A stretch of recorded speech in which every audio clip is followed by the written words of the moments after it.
God bless you. I'm Elect Lady Prophetess Owens. Let's just talk. What do you do when you're faced with overwhelming trouble?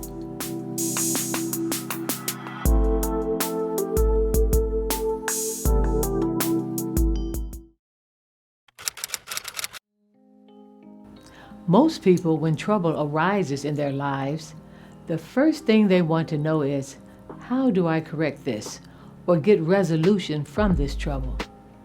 But to truly resolve conflict, you should start with honesty and clear communication.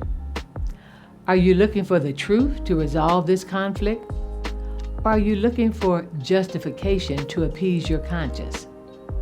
But when the rubber meets the road and a person is really being honest and seeking real deliverance from his or her troubles, they will inquire of the Lord. Jeremiah 29:13 said, "And ye shall seek me and find me, when ye shall search for me with all your heart." Psalms 34 verse 19 in the New Living Translation said, "The righteous face many troubles, but the Lord rescues them from each and every one."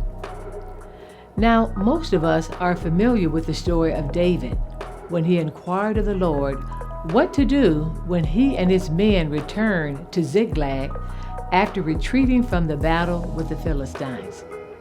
When David and all his men arrived home, they found the Amalekites had burned down the city and taken all their wives, their daughters, their sons. They were all captives.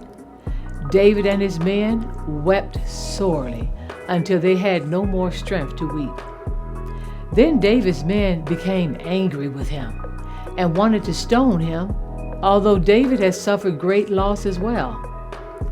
This was a very troubled time in David's life, when it seemed he was standing alone and the odds were all against him.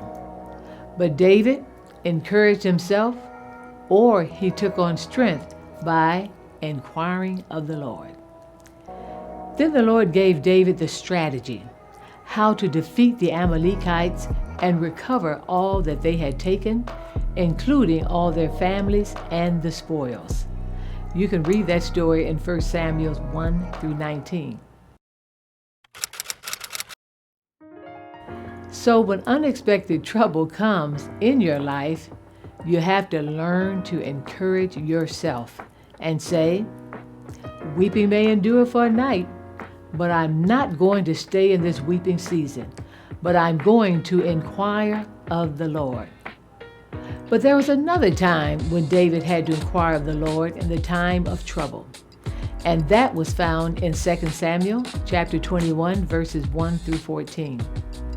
At this time, there had been a famine in the land of Israel for 3 years, and King David didn't know what to do.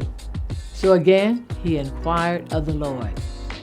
James 4:2b reminds us also, "Ye have not, because ye ask not." So faced with trouble again that was beyond David's ability to handle, he inquired of the Lord. The Lord told David the trouble came because of the sins of the former king, Saul. God sent the famine because Saul and his family were guilty of killing the Gibeonites when Israel, under the leadership of Joshua, had made a vow not to kill any of them. Although many years had passed since Saul was king, and he is now deceased, God does not forget when you make a sacred vow. Ecclesiastes 5:5, again in the NIV said, "It is better not to vow than to make a vow and not fulfill it." But it was said Saul tried to kill off all the Gibeonites, not because they broke their part of the covenant with Israel, or rebelled against them, or tried to regain their land, but he did it because Saul was very zealous and just wanted to show his authority and his influence over them. So King David went to the Gibeonites and asked them what he could do to rectify this injury done to them, so God would again bless the nation of Israel. But sometimes not inquiring of the Lord can affect your whole family and nations. David allowed 3 years of trouble and famine to exist in Israel until he finally came to the conclusion he needed to inquire of the Lord. So the Gibeonites replied, "We're not asking for gold or silver from Saul or his family, and neither are we asking for any man in the nation of Israel to be put to death. But we are requesting, because it was King Saul that killed our people and tried to annihilate all of us and force us to have no place in Israel, that we be given 7 of his male descendants, whether sons or grandsons, and let us openly hang them up before the Lord at Gibeah on the mountain of the Lord." And David agreed, and had 2 of Saul's sons and 5 of Saul's grandsons to be sent to the Gibeonites to be executed.